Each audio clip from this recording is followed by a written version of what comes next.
Welcome back, and thank you for being together with us today. I see that each year I'm getting old, and my younger colleagues are getting better and better. So probably it's time for me to retire at some point. It's difficult for me to be after the last presentations that we see, and I really enjoyed the calm, used to present by Alex, for instance. I'm usually more quick, and so I don't know how many of you were at XML Prague last year. Good number. So at XML Prague last year, we I presented the mobile-based XML authoring support, which was introduced with a magic number, where the XML moved from my laptop to the iPad, from the iPad to the phone, and back. It's just really nice. And a lot of people were like, "What happened? What happened? Was this technology? Was I stated from the beginning that it was magic, and magic means a trick, right? So it was not a real thing, what you see.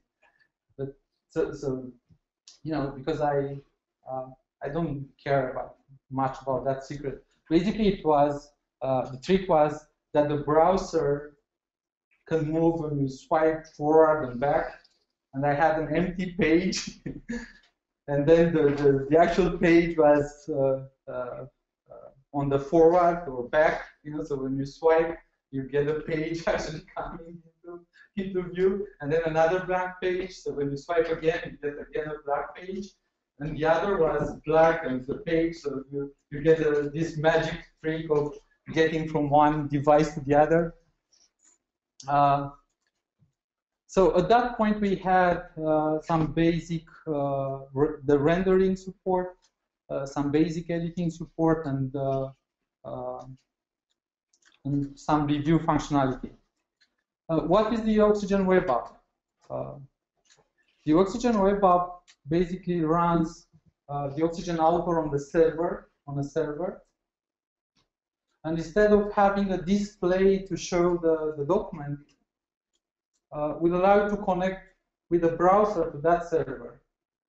Specify what URL you want to open, what document you want to open, and it will serve you back an HTML document with JavaScript code that talks back to the server, and that HTML document renders the XML document to look like what you have in the oXygen author.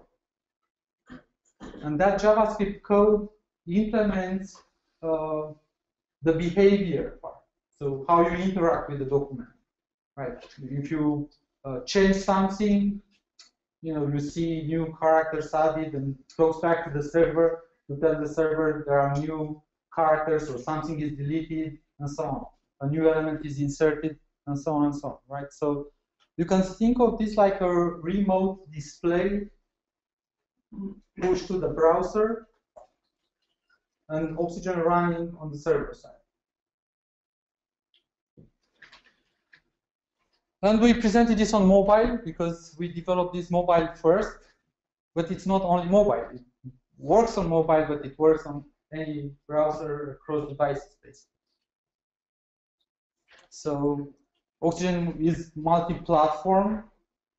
Desktop works as a desktop application. It works as an Eclipse plugin. It's also available as a component that you can take and put in your own applications and build your own application around that. And now running on the server,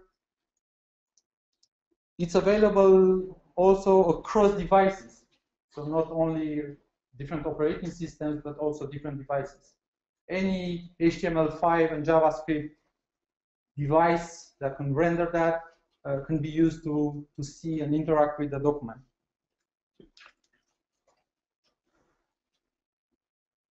I don't necessarily see that replacing the desktop version. I mean, if you have real work to do, many documents, different relations between them, if you want to refactor across hundreds of thousands of documents like we discussed in the morning, I don't see someone doing that necessarily in the browser, right? I need to see the files. If you do that in the browser, then you will need a very strong support from a CMS or from a repository, from something that will give you access to those resources, manage. Let's say if you more people work in the same time, then it should manage my own sandbox, let's say, where I make those changes before I commit them to the actual repository. But on the other hand, there are a number of use cases where browser-based editing makes sense, and it's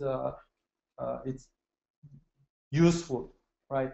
Especially if you want to interact with someone and just provide them a link instead of telling them you need to install this software. They see hundreds of actions, or maybe tens, or a few actions that they do not understand. Sending a link to someone by email and have them click on that and get access to the XML document will be a lot easier.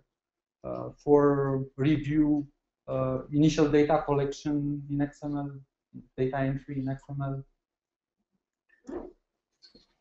And this also, in a way, is combined with what Alex presented, right?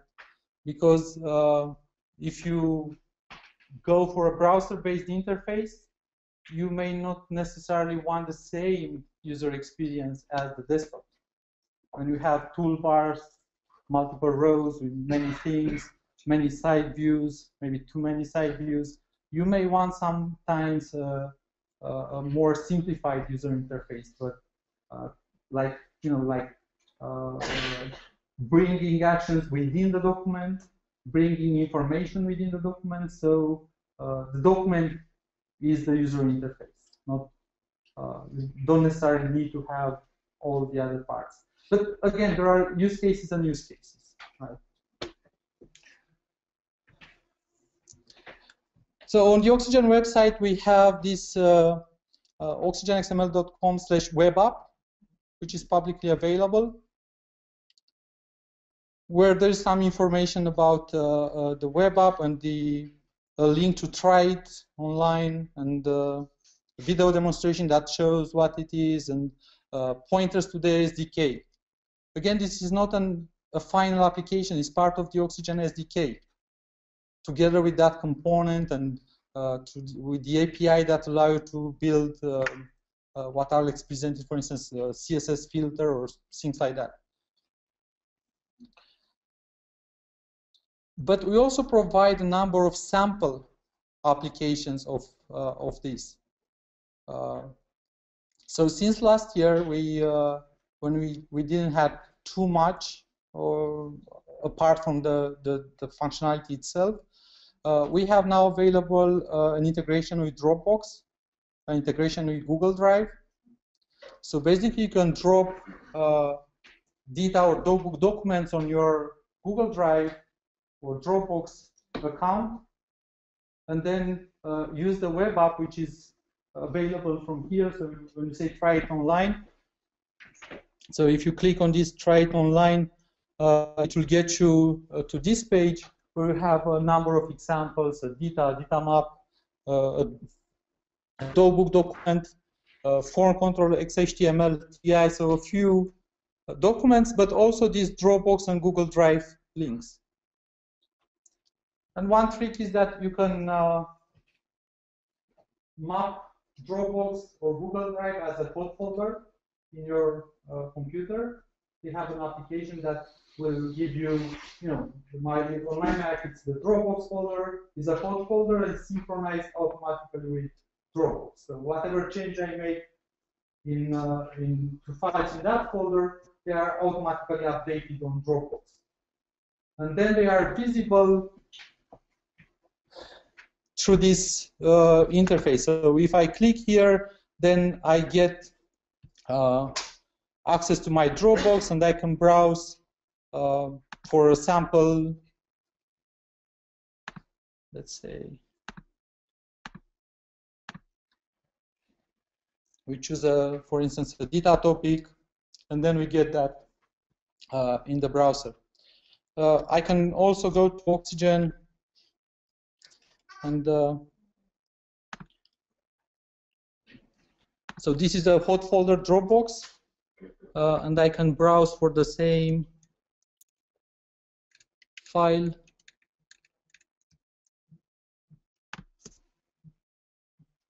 And now you see I have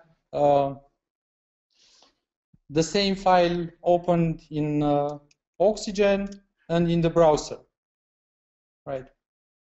It's exactly the same file. If we make a change here, for instance, and we reload it in the browser, we see that change. If we, let's say,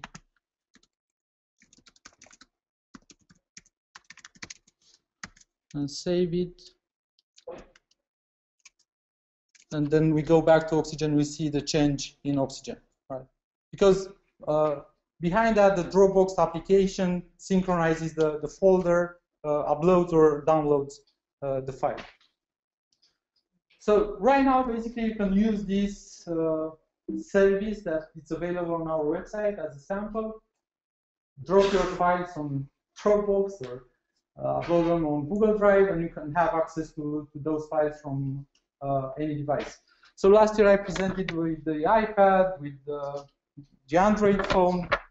Now, because there was some concept that oXygen is available, you know, an idea that oXygen is available only on mobile, I'll probably not show this on the iPad, but you know, it works on any device, basically.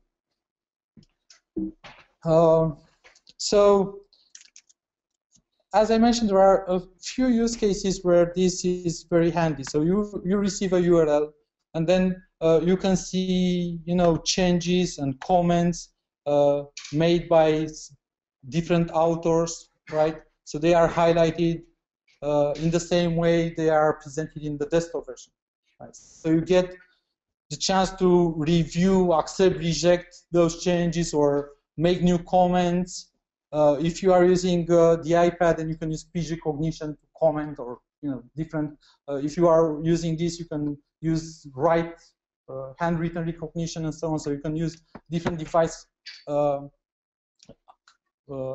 input methods to interact with the document.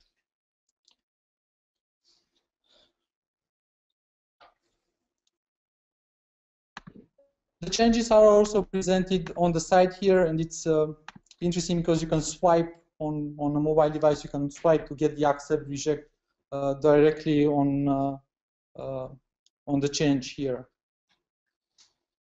So since last year, we added also the attributes view, where you can see the attributes, find support, and the edit mode contains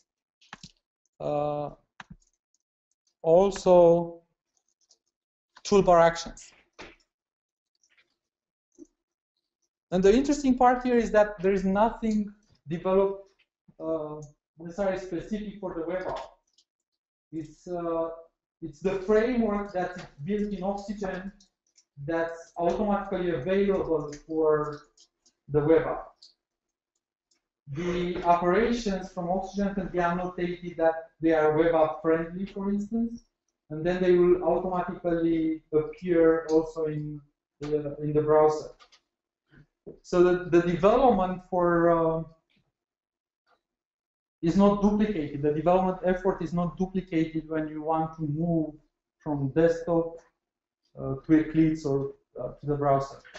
You reuse, let's say, 99% probably of the same framework development when you go to the browser.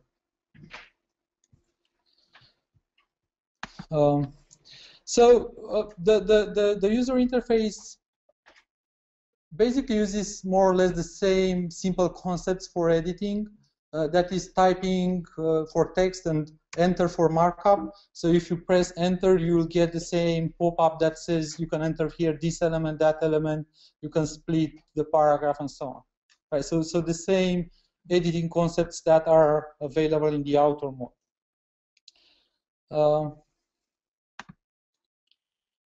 And just to have an example, so if we insert a table, then ask me what type of table, so you can have dialogues also here, and then we insert that table. We have now actions also, the contextual menu, you know, to insert, let's say, another column and so on, so you can play with the document structure. You can say here table and then join cell above and so on. So you see now this cell in the middle splits across 2 rows, right? So the actions that are defined in the oXygen framework for data are basically available here. And if an action does not require a user interface, it just works. If an action requires a user interface, then we cannot automatically translate the Java UI. Maybe we will be able in the future, I don't know. But right now we need to provide also a UI for that, like that dialog that asks what kind of table you want to insert.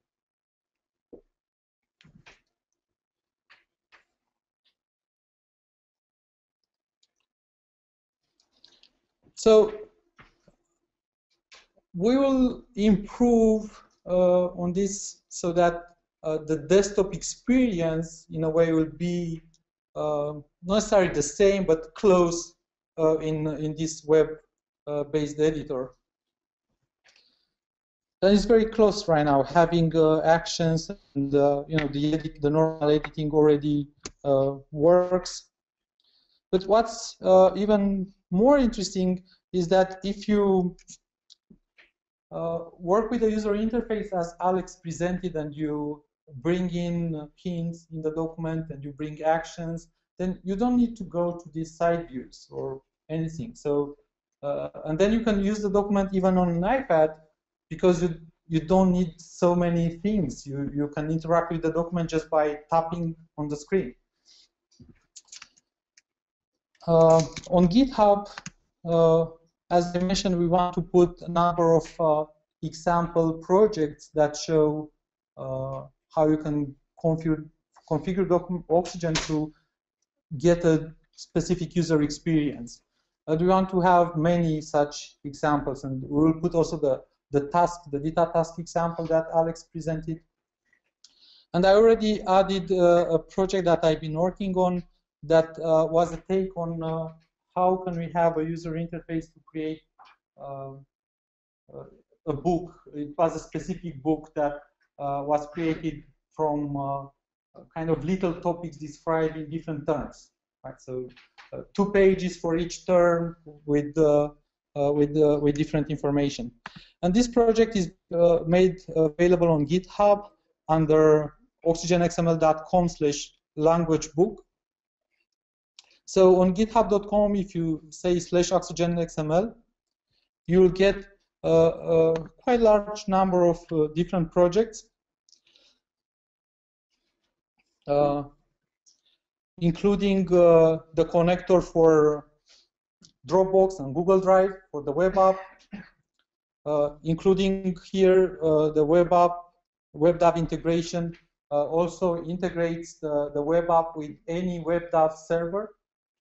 Right, so if you have a WebDAV repository, then you can use that to have the web app integrated with that repository. So you can basically check out this project, and then you will get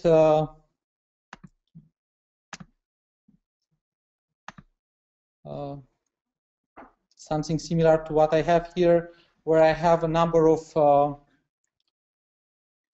along with the framework itself, with the framework customization, there are also a number of sample documents.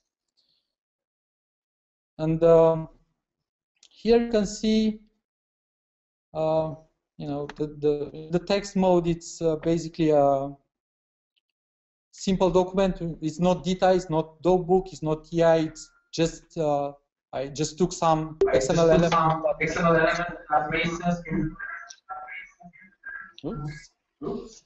It's my fault. To encode that information, right? So the information that was part of that book, like the author name, the term they are talking about in a topic, what it represents, why it's important, biography, and so on.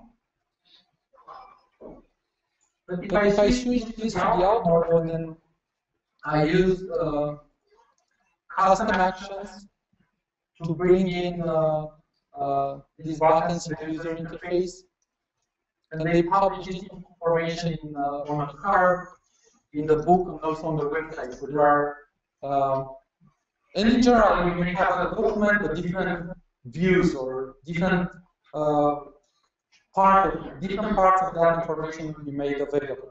So basically, if I press on the card, I switch to this card layout, and I see what part of the content will go if this will be published on a card.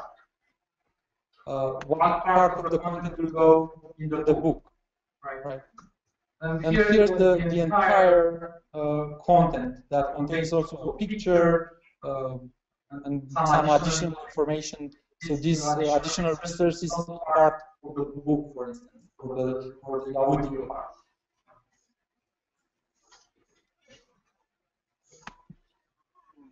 And now we have these show actions that bring in inline actions and makes the URLs for links directly editable in the user interface.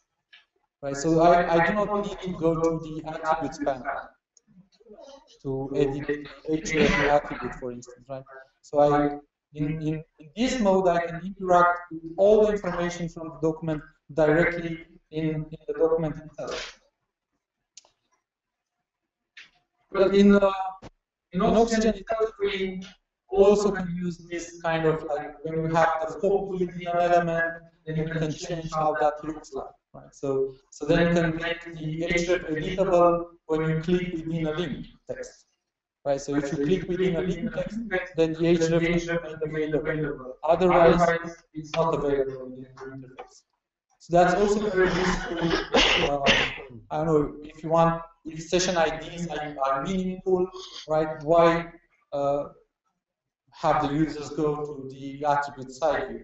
Right? You may make that information editable, accessible directly in the user interface. So now you develop, let's say, like I develop this framework. Now, how do you get to test that in the web app? Right? How do you get to see how that will look in the browser? You need to get the SDK, package the framework, follow the instructions that are written somewhere,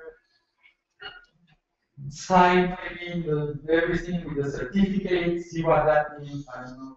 And then publish that on the server, in the server somewhere, connecting that, it's very difficult, right? So what we've done, we created the oXygen plugin that allows you to see immediately how this document looks like in the browser. So you develop, you customize, let's say, the framework, and then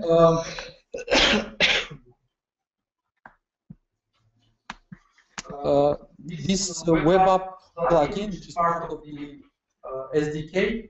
So you install this plugin in oXygen, and you contribute this button in the toolbar, right?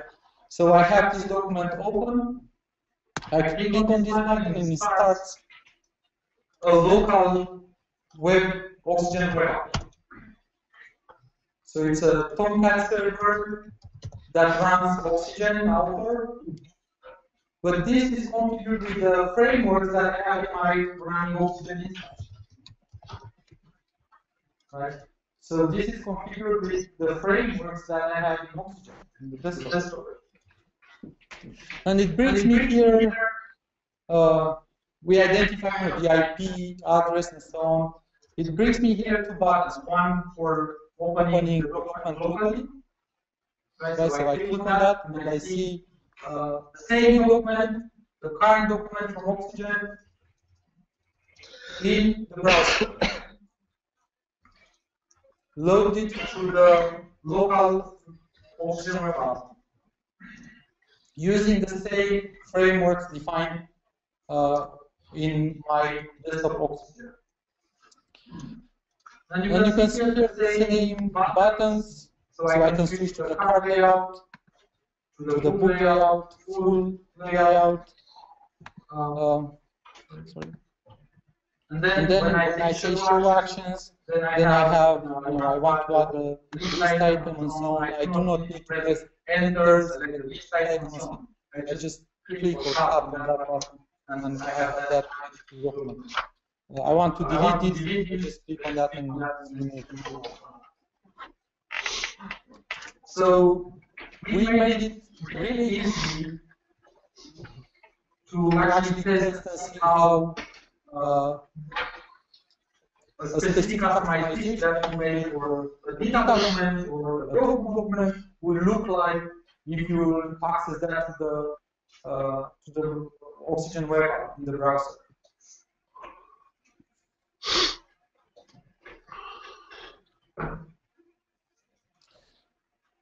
The second part that you see here, I hope this will also work.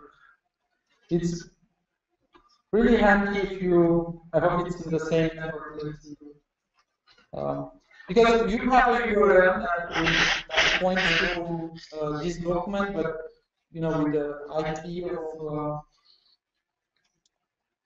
and if you are at home, you can basically scan the QR code which encodes the same URL information, and you will get the document on your iPad. But now I see that it's not in the same network, or it should be in the same local network. Otherwise, you will not be able to access that URL.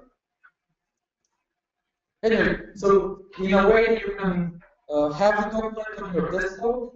You can open the web app, scan the QR code, and you take the document with you, make some changes in view, read that, on the port, save it, and it's back on your laptop. Right? So it's a way, and you can do that now.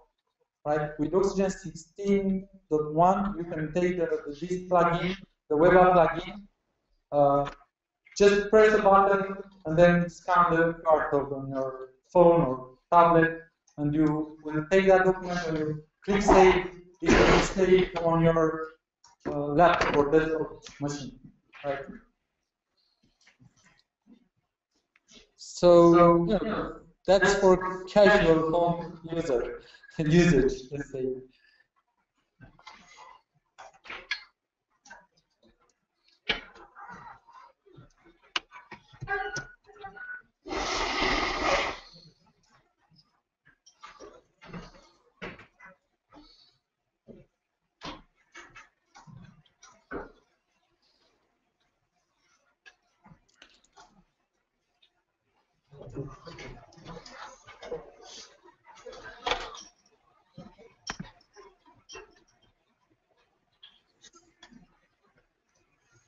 So do you have any questions so far?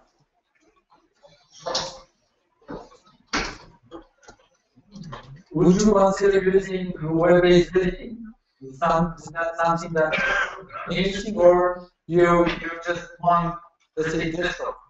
Don't want to hear about browser-based editing? Yes.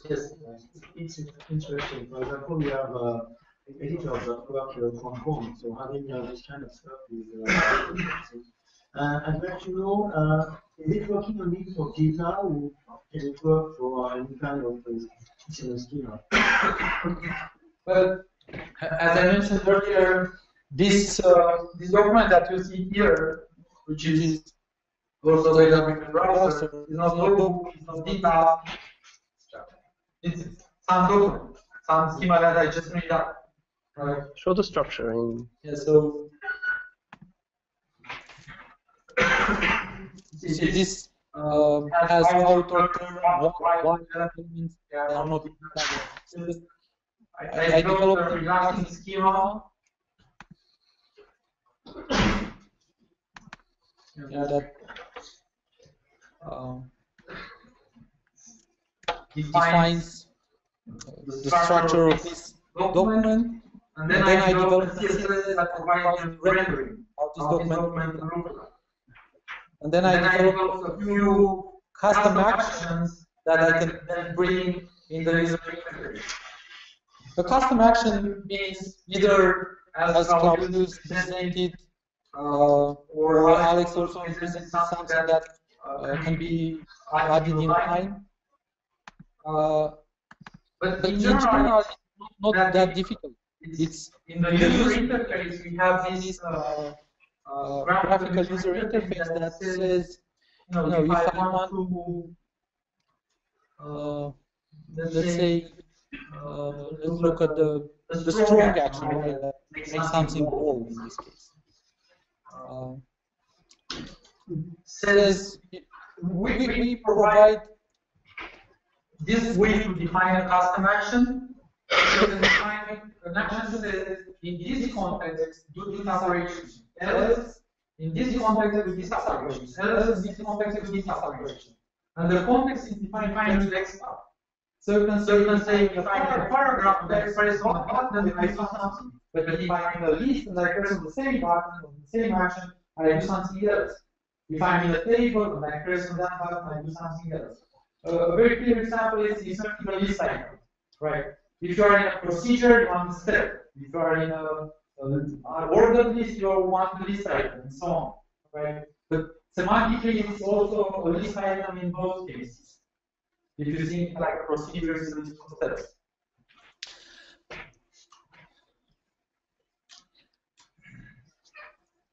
This is the strong action is very simple, basically. Yes. Okay. Just finish your sentence. Yeah, but you can add. I don't know if I have here.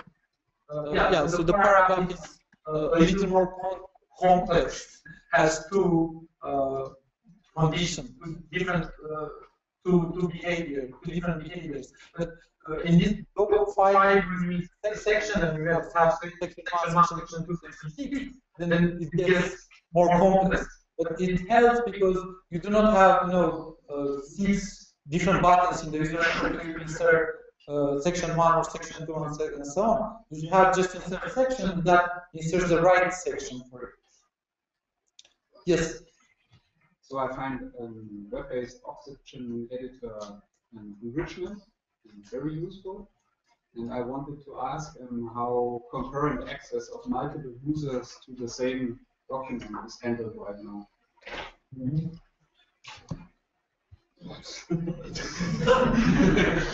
Next.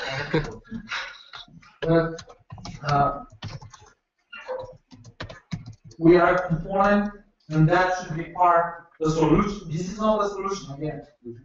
So it's a component. So if you integrate that in CMS, then you should think, how do I want to handle it? Okay, so this is. So you can look the file automatically accessed by the user, by the first user, and then unlock the file when it's saved or closed. Because the model of the document is on the server side, then it's theoretically it's possible to have different views over the same model for different users. But that will require some more work also on the user interface, handling also the events on the server side, because they come from different places for different users. There may be conflicts at some point. But it is something that you consider, like having a Google Docs for XML, where you have multiple users at the same time on the same document, which would be quite interesting. But right now, we believe that for the one that integrates this component in a single solution. We also have some ideas, for instance, to integrate GitHub in a way that, or we keep many Git repositories in general. So basically, when I go for the first time and I access a document, I want to access a document, we make a clone of the repository for George, let's say, and I get access on that branch. When you go to access the same document or another document, another clone is made for you, right? So then you can make changes whatever you want. From that starting point, you just get a clone that you work on, and then the manager of the project will see all the branches of all the changes, and will just merge them from all the outputs. So that's something that we consider as another example, which can be very useful today if you want to run a review cycle of documents. So you will have a ready to use file or just configure the URL to a Git repository, and that will be cloned. And each user that will access will have its own clone, and then you integrate it as a remote in your Git client and just merge those branches. It will be quite easy and useful, and will solve these conflict problems automatically.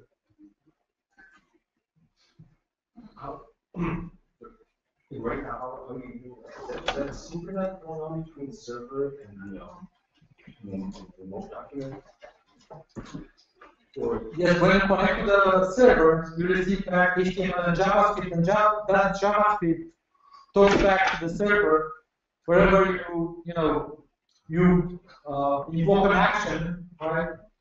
That will state to the server, the user wants to invoke this action at this current position in the document, and say that runs to the server where we have all the oXygen support. The action is defined in Java. You don't rewrite that necessarily in JavaScript, right? So, and then the server sends you need to make changes to this element. So you do not reload the whole document. We just reload what's changed.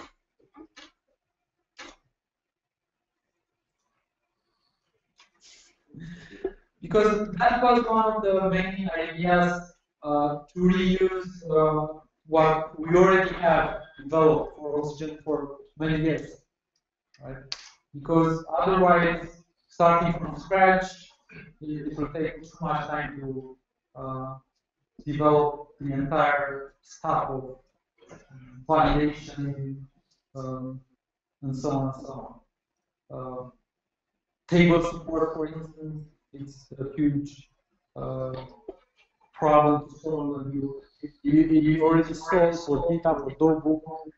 It's implemented already for the desktop version, right? So we just reuse that rather than developing everything again in JavaScript on the client side.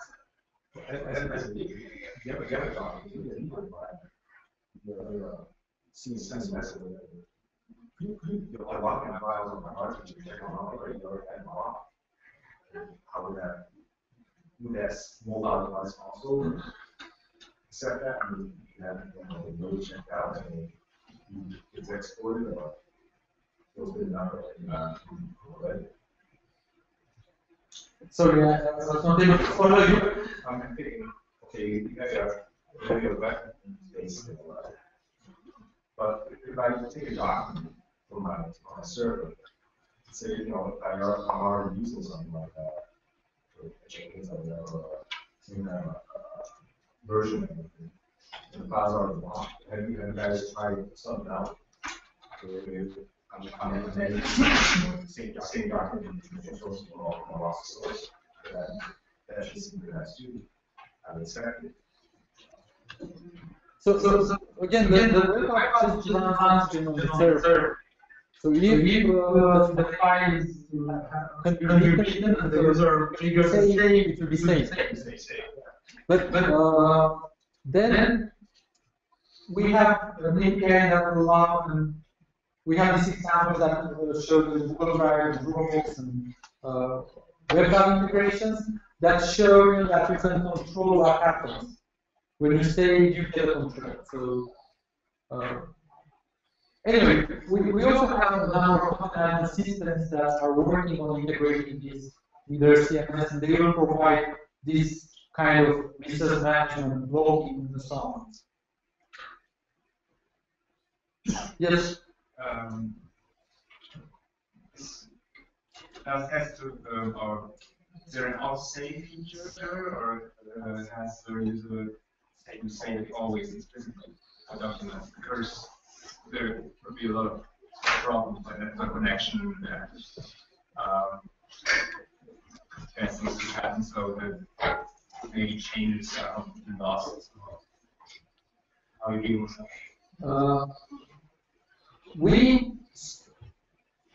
Whenever there's a change to the document, we save in the server side, the backup copy, let's say. Even if you leave the browser for by default 5 minutes without touching the document is serialized on the disk, and then when you try to make a change or do something, then it's reloaded and it's back in the main memory.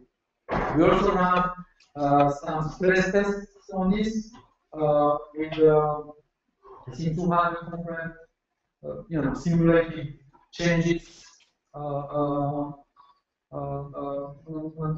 not very powerful machine, 1 gigabyte memory and 2 cores. So virtual machinery is made with 1 gigabyte and 2 cores, and it worked quite well. So, in terms of load, there should not be big problems. I think that the most time is spent on automatic validation, let's say, because after each change we will validate. We have the same functionality that's in the desktop. It's available here. So we have schema, XMG, NVIDIA, XML DDD, all the validation that we have in the desktop version is also available because it's a headless oXygen Alpha running on the server. Right. Just pushes this remote display. And basically, the XML document is converted to HTML using data attributes that allow for extension. And the CSS that you have in for that matches on the XML elements and so on is also converted to match on those data attributes and so on. So on what we generated. Then there are also different parts of the content that are pushed in these HTMLs for the before, after pseudo classes, let's say, where we have static content and so on. They are replaced with some divs that where that static content is put automatically and so on. Right. So the idea is that you will get the same view and the same behavior, and we implemented track changes, annotations, full. We implemented these inline actions exactly to enable these use cases where we want to provide a user interface for people that are not familiar with XML. And then you customize the user interface as Alex presented, where that's the whole thing. You have things, you have actions, they are guided to create structured content. And then they can just use that. So the main focus was to solve these use cases where not very technical users interact with XML. But on the same time, you have also full access to all attributes, all elements, all the content. So also another use case would be like critical thesis, right? When you really need access to some document. You don't care necessarily that it should be the most user-friendly user interface, but you need to change something. to that document, and all you have your phone. So you can still have access to that.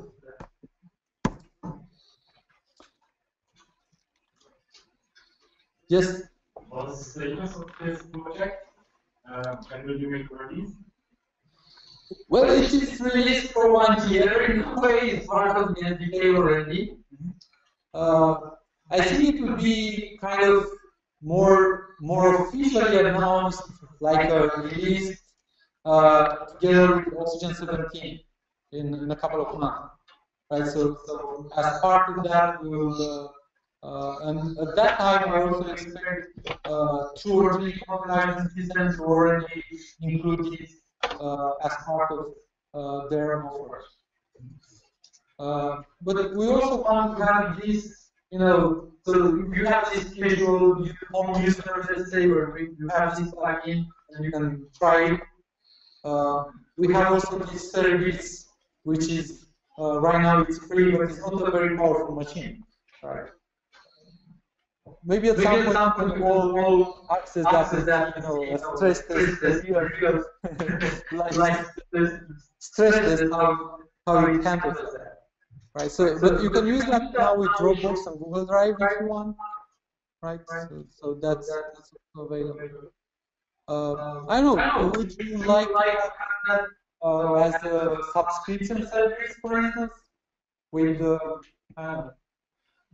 would you like to have maybe a way to say, once you define a framework in oXygen, click a button and say publish this framework, and make it available as a service, and then you get a URL that you can provide to your users.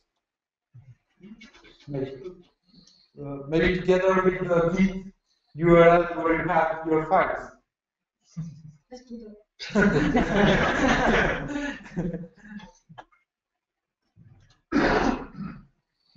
Because this would make sense also as a kind of like a service idea, where you don't really need licenses, but you want to have access for 1 month to something,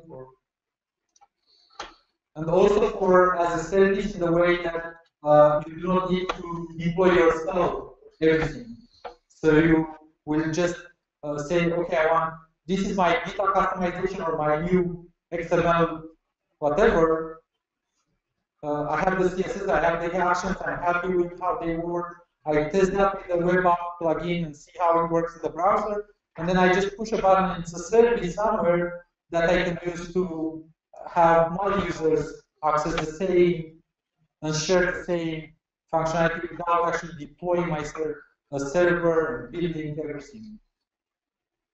So that's maybe one idea where this will be, quickly, easily accessible. So you play with the desktop version of oXygen, you are happy with how the document looks like, how interactive with that, push a button, and others maybe to access the documents from their Dropbox, from a Git repository, and so on. Yes?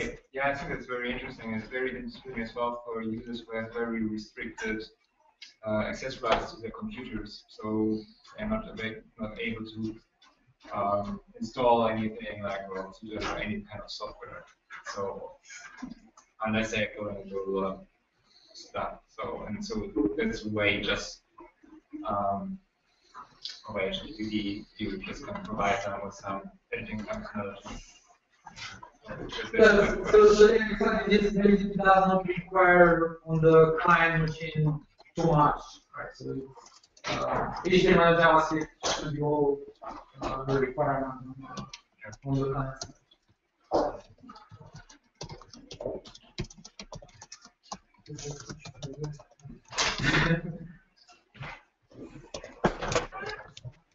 Yeah, so that was where we are now. I'll just show you one last example for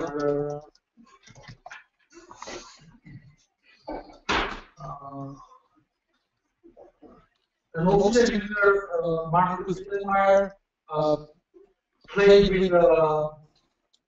with this pseudo classes, custom pseudo classes, support to have turn oxygen into a presentation tool, right? So custom pseudo classes, I asked Alex to say some words about this, that are like virtual attributes, added to an element, but they are not actual attributes, they will not be serialized. And they have only true and false, so they are predicate or absent, let's say, right? So when you put your mouse on an element in the browser will retrieve the forward of that element. So then you take a column over and provide some styles, and then like underline, and then you when you move the mouse over that a element that link you that you can underline. But the CSS specification is not does not define a restricted set of pseudo classes. Allow and Mozilla has their own. They define their own pseudo classes for so different events of the application then create the pseudo class. Right. There is also focus. If there is the focus is on an element within an element, so then you can say p column focus. That means I can have some styles when the focus is within this p element. Right. And with oXygen, you can define custom pseudo classes. Right. So you can say your own name, right? Like show or hide or whatever. And we have custom operations that we can trigger to set and remove pseudo classes. And you can use XPath to say what are the nodes on which to set or remove pseudo classes. And if you play with this and then you use display column none to hide parts of the document, then you get a really dynamic behavior of the document. Right, so now that we have inline actions within the CSS, then I can put a button and define and trigger the pseudo class directly from the CSS itself. So I don't need to make any changes to the framework file. So only in this case, for instance, I have a data topic with embedded topics, and I only point to this oXygen slides.css file, and I say this is an alternative style should be in the name presentation mode, right? And then when I switch to the outer mode, now this is enabled. This is how the document looks like, with one of the main styles.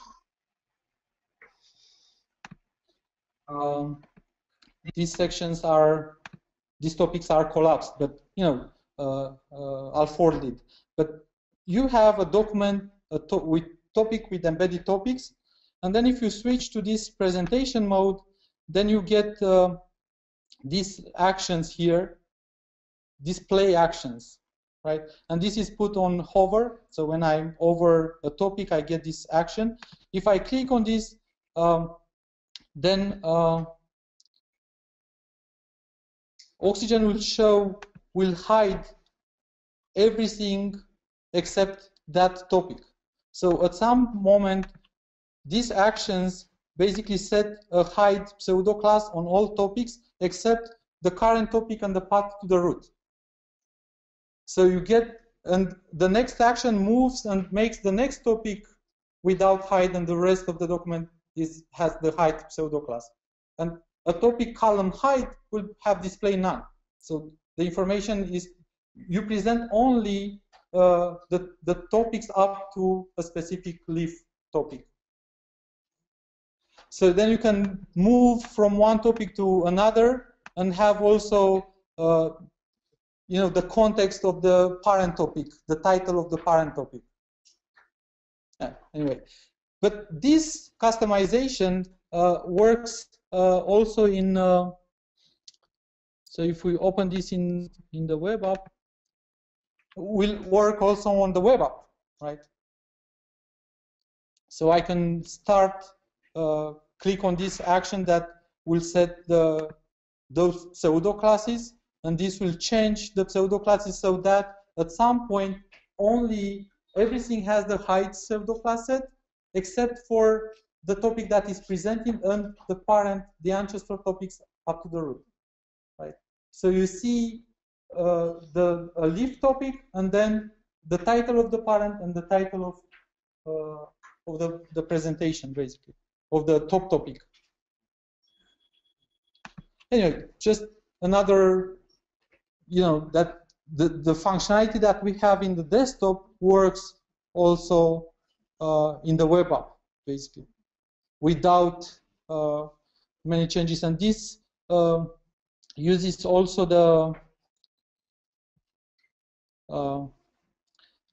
the position absolute or fixed. Alex, this is fixed or absolute? Absolute, I think. For the toolbar, it's fixed. Okay, so it uses the position fixed support also here, right? So the toolbar and the bottom part is with the copyright stays the same position, basically.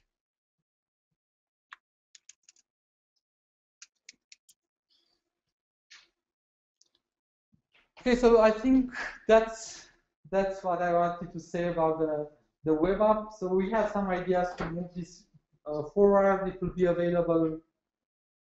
It's already available, but it will be more officially released or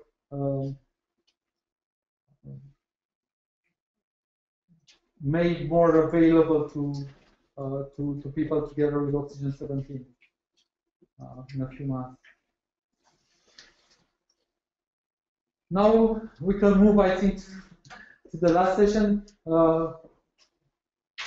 Probably I should invite also Alex and Octavian and Radu here, so we can also, answer more questions from you. Maybe if you have anything about oXygen, like a problem, a feature request, a suggestion.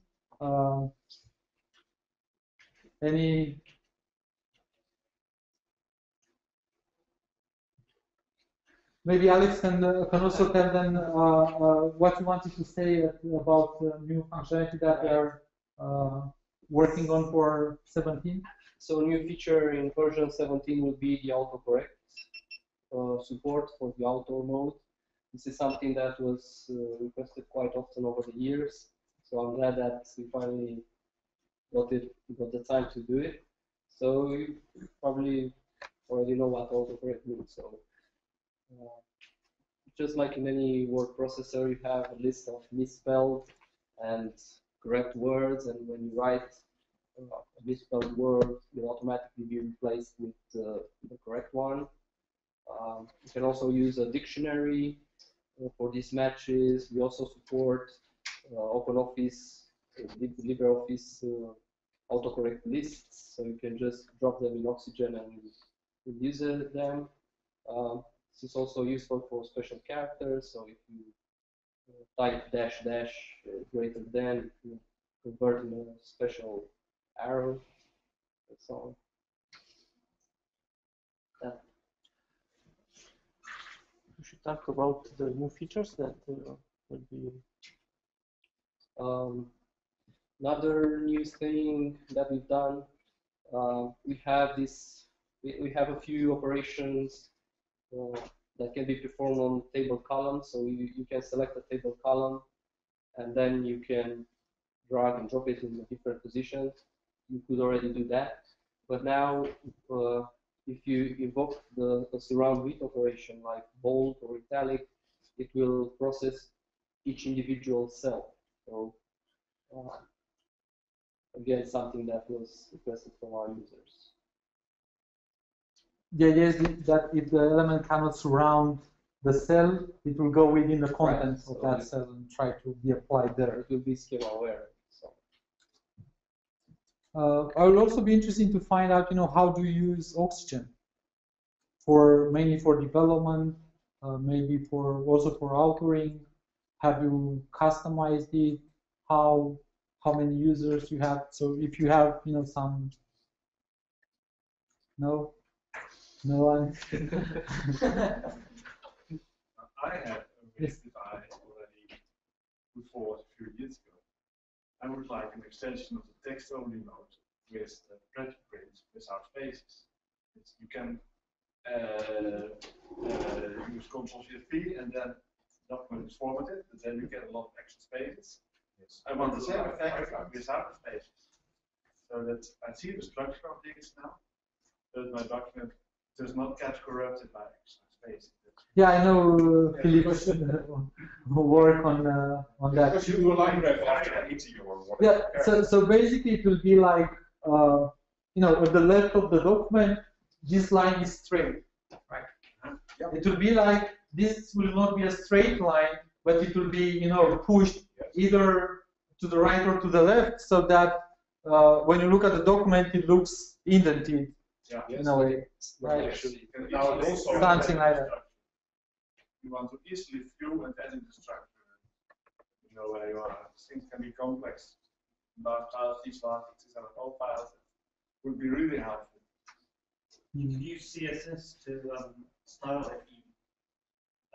The CSS is quite good actually for aligning purposes, and wrapping text would work quite well.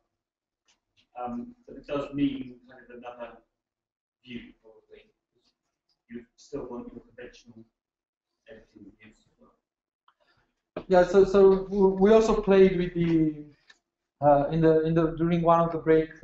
I showed Ari that he wanted relax-ng compact, more support for relax-ng compact syntax, and that's why, and he said, you know, that he likes to look over that, and when you have the XML syntax, it's very difficult to just look at that document. But what we have, for instance, is that like 6 or 7 years ago, I played with the CSS support at that time, and when you switch a relaxing document in XML syntax to the outer mode, basically you get a compact syntax, which is generated through a CSS rendering of the XML document. So you have that immediately. And also, like, this is a relaxing with embedded schematron rules. The schematron rules are also presented like this, you know, also in like rule context, and then the assert and the message. So it's very easy to read in the outer mode. So there are, probably I should come back to this and see what we can do now with the current support that we have for CSS actions and so on. And in general, for any type of document, if you spend some time to think about a view of that document, gets into an interesting project, I think. So we plan to make available, as I said, many such example projects where then you can look and see, you know, how that looks like, what's the user experience like, and then see how that was done. And then you can adapt that for your own, maybe for your own document types. Yes? Just to answer your question, we're actually shipping to around, I think, 400 oXygen installations, a custom oXygen framework and project files. So yes, we're using it a lot. It's really awesome. And I'm totally fallen in love with the new features in the author mode. The only problem we face is the publishing companies we work with. So our customers actually, they in traditional publishing don't get the authors to work in XML structures or in author mode, not even in the author mode of oXygen. But probably the web app could be a step into this direction. So yes, we're really looking forward to this development.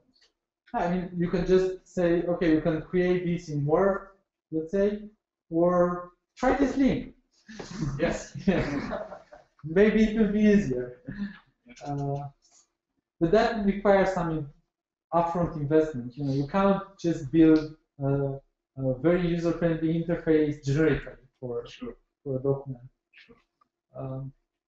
Maybe another idea would be like if you annotate the schema with some information, then you can generate a user interface for that schema. That's also something to. Yes, the user interface will be updated in the next version, so the toolbar will be customizable. You can add any kind of action you want in the toolbar. You can remove the toolbars and so on. And you can see also the icons were changed. Well, they are also made retina friendly. So if you have a high DPI, then you'll see nice icons in oXygen 17. George, you should present the toolbar customization. I know our colleague Mikhail has. Yeah. Yeah. So basically, you get the toolbars, and then you know. If you don't want, let's say, you see what toolbar is made available, like the file toolbar is available, you can see the icons here. And then you expand this, and then if you do not want, let's say, the view in browser and reload, you just disable them, and they will disappear from the toolbar. And then if you want to add another action, you double click and then you get all the actions available, and you can filter and add any action to that toolbar. But you also can create your own, you know, we have this my toolbar, add your actions here to tell users, you know, you can have your own toolbar, put the actions that you want there. Another, I don't know how many of you are using the oXygen projects and project level configuration. Yeah, because that's a very useful feature, I think, because especially if you are teaching, for instance, someone, or if you want to bring a pre-configured set of options to a user, right? So in the oXygen options dialog, almost all pages have this global versus project switch, right? And when we move to project, then the changes made from the default options are stored within the project file, right? So then, for instance, if you want to share the same formatting options, that's very common. If you have a team of people working on the website or on documentation project, you don't want someone to format the documents at 100 characters and the other 80 and another 200 and so on. And if someone makes a formatting change to the document, you know, somehow it formats the document, you'll get, although he changes 3 characters, you may get 1,000 changes, which are actually irrelevant. So if you put the formatting options to be stored within the project, if they use that project file to work on the website, everybody uses the same project file, then they'll get the same options. Also, transformation scenarios can be set to be part of the project. So when you define a transformation scenario,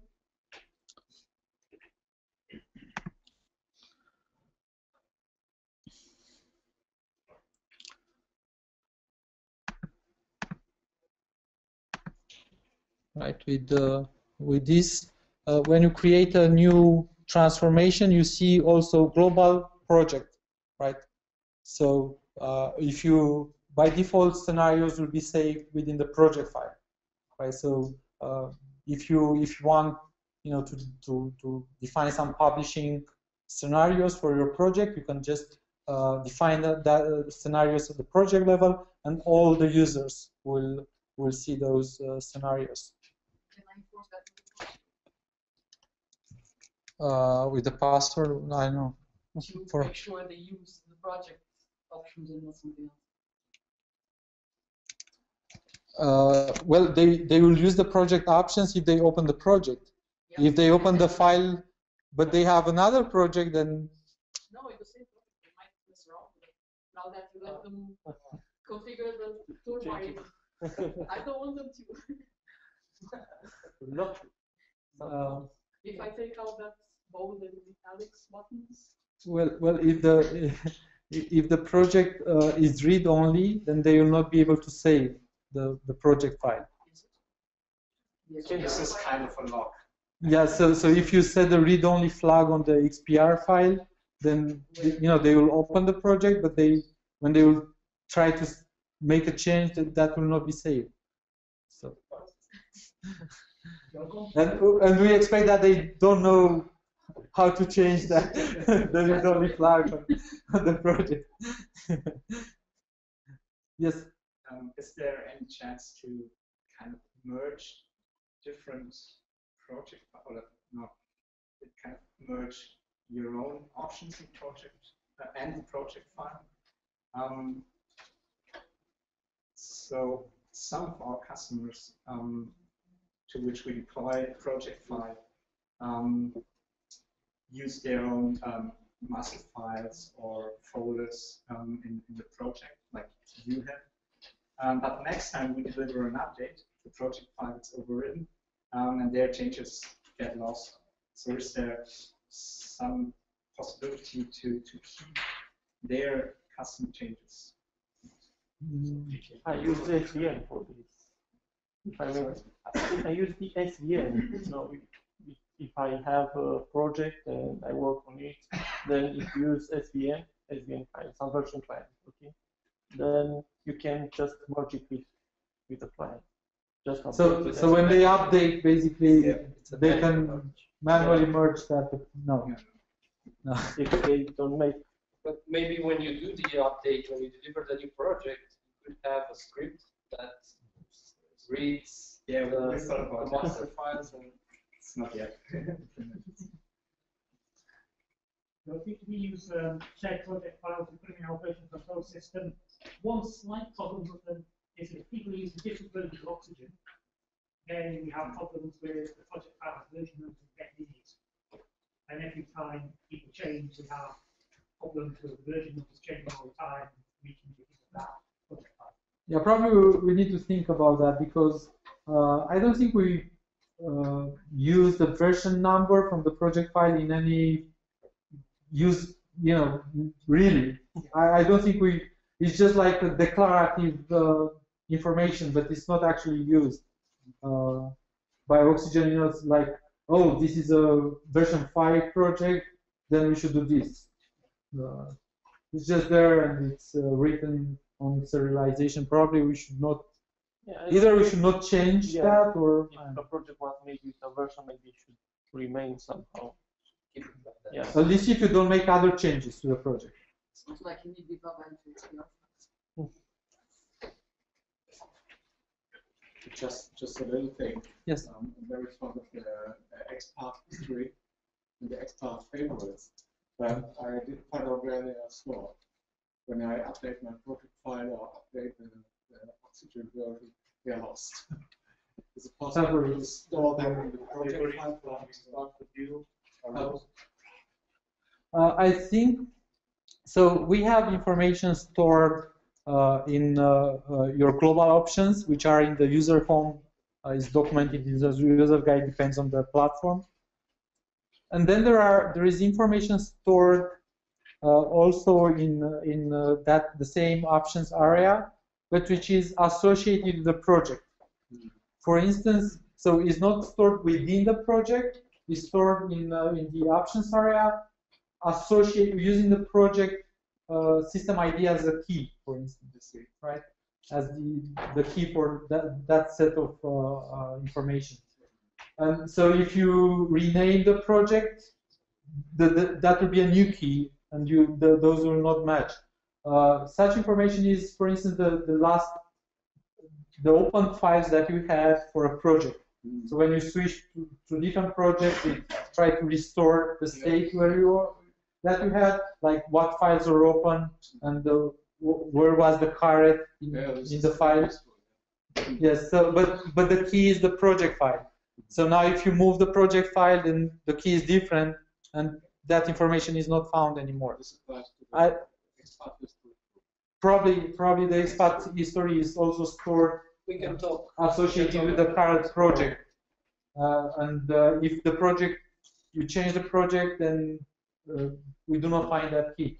Maybe, I don't know, if we do a save as, maybe we should duplicate that information for the new project. Let us check this evening and we'll talk some more.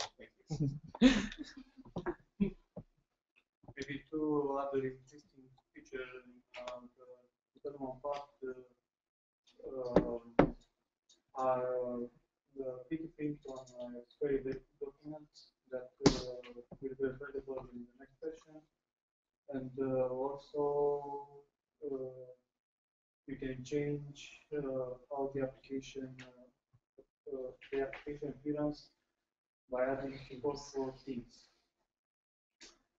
Color themes, like a dark theme, green or red. Yeah, I think also the help now it's online, so we have if you use the help in the next version, you'll get online if you have connection. We will also have it offline, but online it's a web help, so you can send feedback there very easily if you have problems, if you have suggestions about something that it's in our user manual or about something that it's.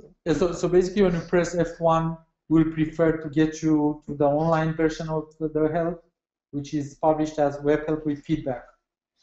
So, but if you don't have a connection, we'll still load the offline version of the help and show that to you. That's.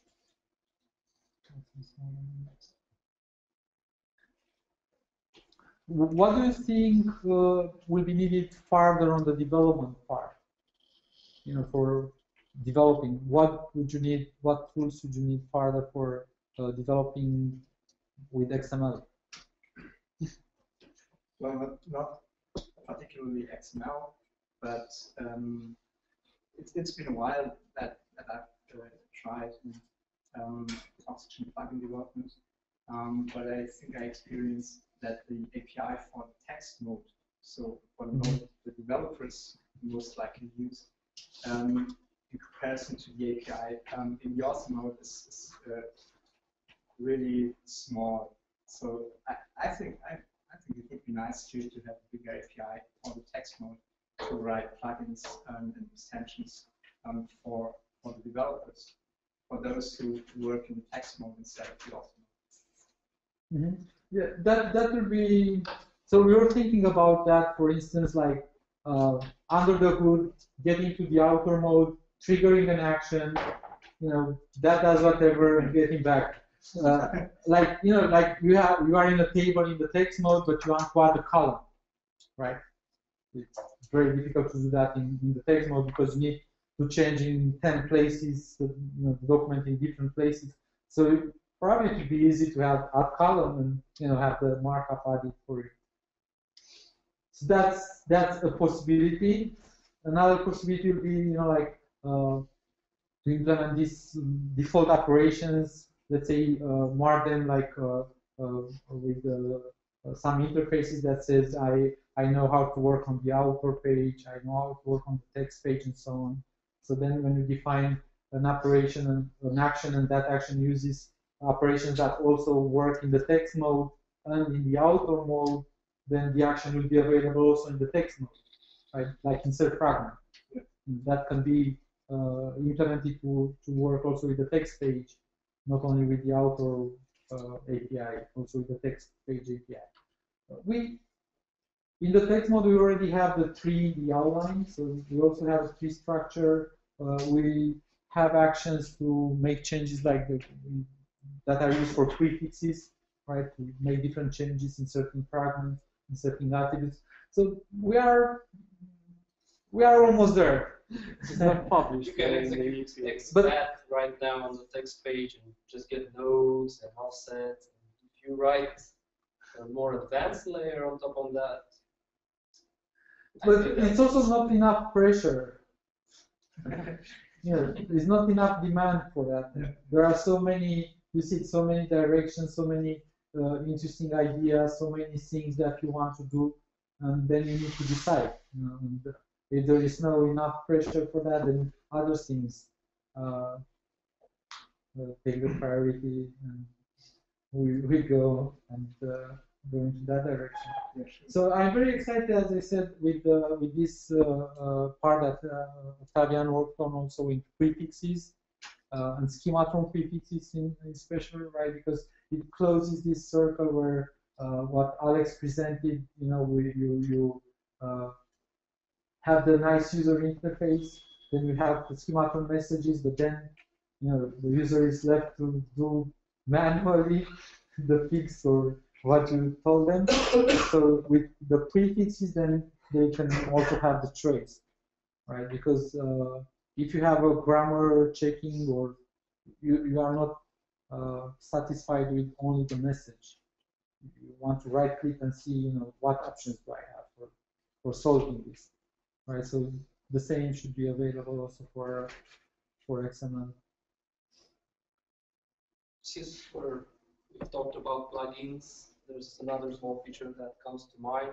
So we've implemented a plugin to lock on files. So we had this request from users. Some of them just made these network share folders and I know it's not great, but some of them did put their XML files there. And they wanted a locking mechanism. So when someone opens a resource on that shared network folder, we should lock it, like create a hidden file with an ID of the user that opened it and so on. And it was perfectly possible to do that with our public API, but since nobody did it, we took our time and took the time to do that. And I also know that we discussed about implementing automatic locking for the web app with the Google Drive integration, because I understand that they have support for locking, an API or something that allows locking. So it's on our roadmap to implement like automatic locking for Google Drive. So the web app integration has automatic locking. Has, I'm asking, I expect it to have. So we don't know everything, obviously. So yeah, so at some point I used to know like 90% of what's available, but probably now I'm at 80%. But in the same time, you see that there is also a simplified view of the things, right? So with the we plan to, now that we will have customizable toolbars and so on, maybe we can take off some of the actions, and then you can just add them back if you want very easily. And then the first encounter, the first loop when you start oXygen will not be, whoa, 3 rows of toolbars. So it may be just one. And this can be set also project level, so you can define for your project the layout that you want to have, the actions that you want. Yeah. It's even now possible that for a specific project, you can, so once you design and put your side views and toolbars how you like, you can save the layout as a file. And one of the options in oXygen is you can either use the default layout or a specified layout file. And that option can be stored at the project level, right? So then you can put the layout within the project folder, like layout and my layout file, right? And then when you switch to a specific project, you can get a completely different layout specific for that project. Again, that's very useful if you teach people, right? So if you have training or you are a teacher, then it's very easy to set up a few projects where you gradually introduce people to different functionality, right? So you can start, for instance, with open and new, to actions on the toolbar and nothing else, right? And then at some point, in lesson 3, you introduce the project, and you make the project view visible, and so on and so on. So lesson 7, you introduce the attributes, and you make the attributes view visible, and so on. So that's really useful for this kind of for teaching, I think, or training.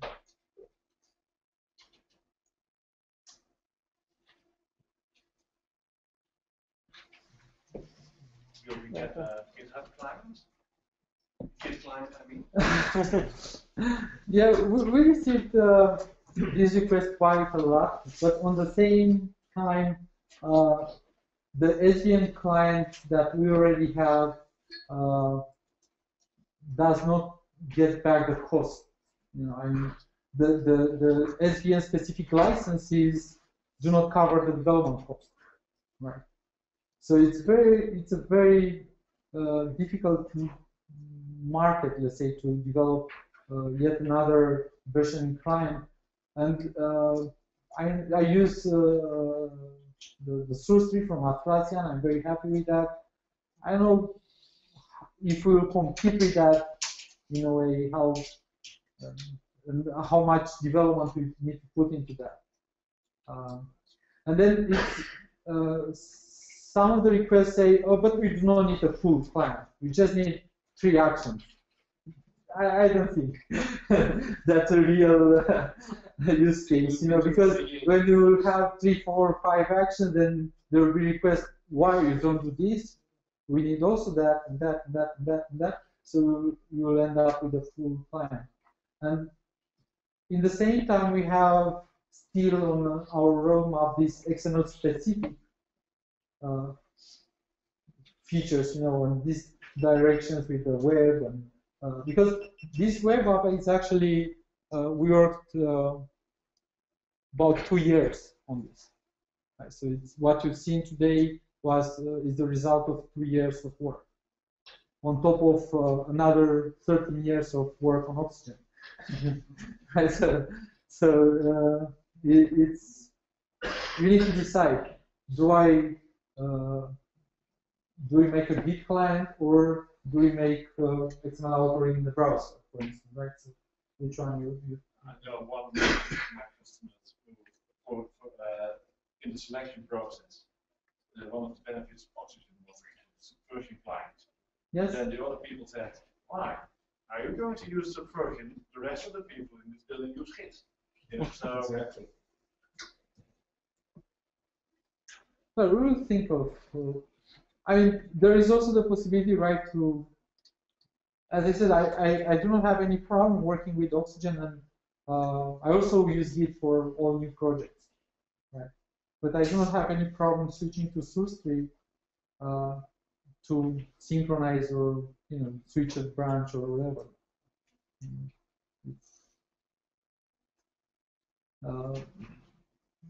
I don't know what will be the major benefits, because, as I said, in a reasonable time, we will not be able to compete on the functionality with source tree, right?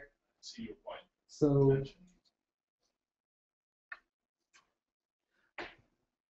and we have actually oXygen and Git support within Eclipse. oXygen is available also as an Eclipse plugin with almost the same functionality, and you get a Git client there, you get a Perforce client, you get any client, version client within Eclipse, and you have oXygen and Git support, right? So that's also, you know, makes this not a critical issue. If you really want them together within the same application, then in general, if you have support for C# and XML in the same time, you can go on the Eclipse platform and put the C# plugin and oXygen, and you have C# and oXygen, or whatever other language you want, and oXygen, right? So that's another option.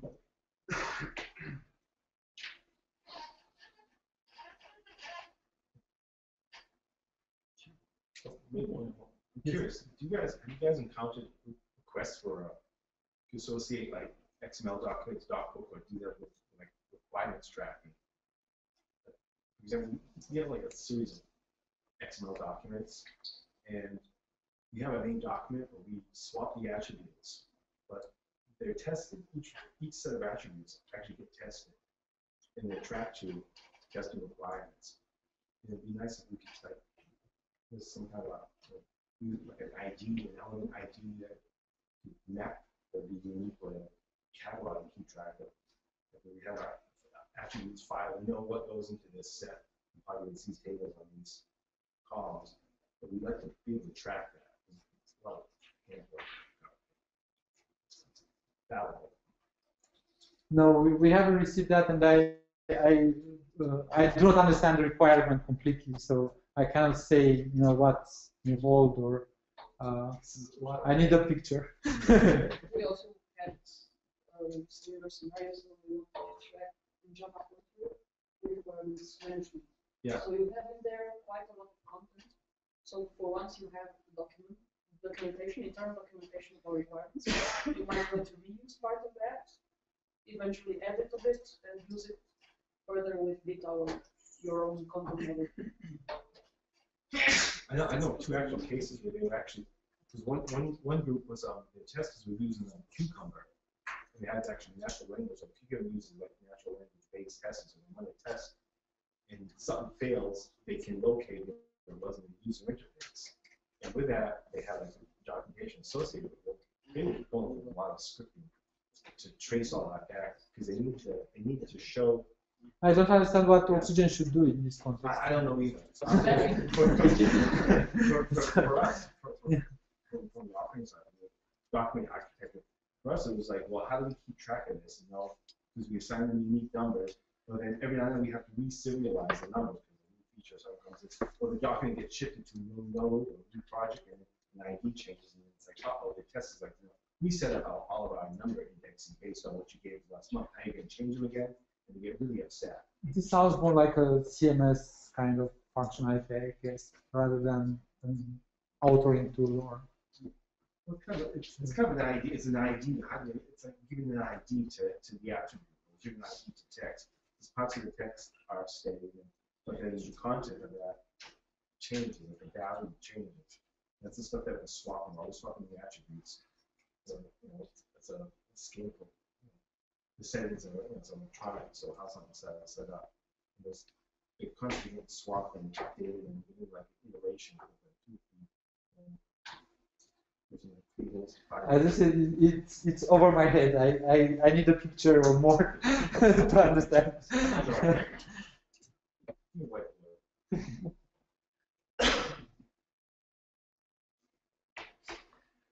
Okay, I think we are close to actually 3 minutes over the hour. So I'm really excited to see, and I want to thanks to Alex, Radu, and Octavian for joining me today. And we have a really good team, and I'm really proud that. I don't have any. I have confidence in our team, and we are on a very good slope, I think, to make XML really available to a larger number of users. And from what I've seen in the last conferences I've been to, there are quite a number of big companies that are interested in this structured authoring. And you'll see more also on the web part, that they discover XML more and more, because they reach a lot of limits with the current HTML hacks or wiki things that they are doing. So more and more they will come also to import some of what we have on the XML side. We still have a lot of other new things that we are working on, but there will be time in the future, so you will see them also on some other interesting ideas. To take, for instance, languages like Markdown and apply some of the XML concepts to enforce structure on those documents, for instance, like having the schematon applied on markup document and things like that. So we'll see what the future brings us. So I want to thank you again for joining us today. We also have some papers. Next year we'll have the web author, the web app, and we'll just give you a link for the feedback forms. I promise that. So if I don't do that next year. So we sent you some feedback forms, so we'll be really grateful if you can send us some, fill them and send us some feedback. We usually put them together and respond to everyone that leaves their email address there, and we follow up. And you know, if you request a feature and disclose, then you will be notified when it's ready, and so on and so on. So we'll appreciate if you can take some time and fill that form. And thank you again, and thanks also to Alex and and hope to see you next year. Next year, so we have to do XML Prague 2016. Yes, we have to.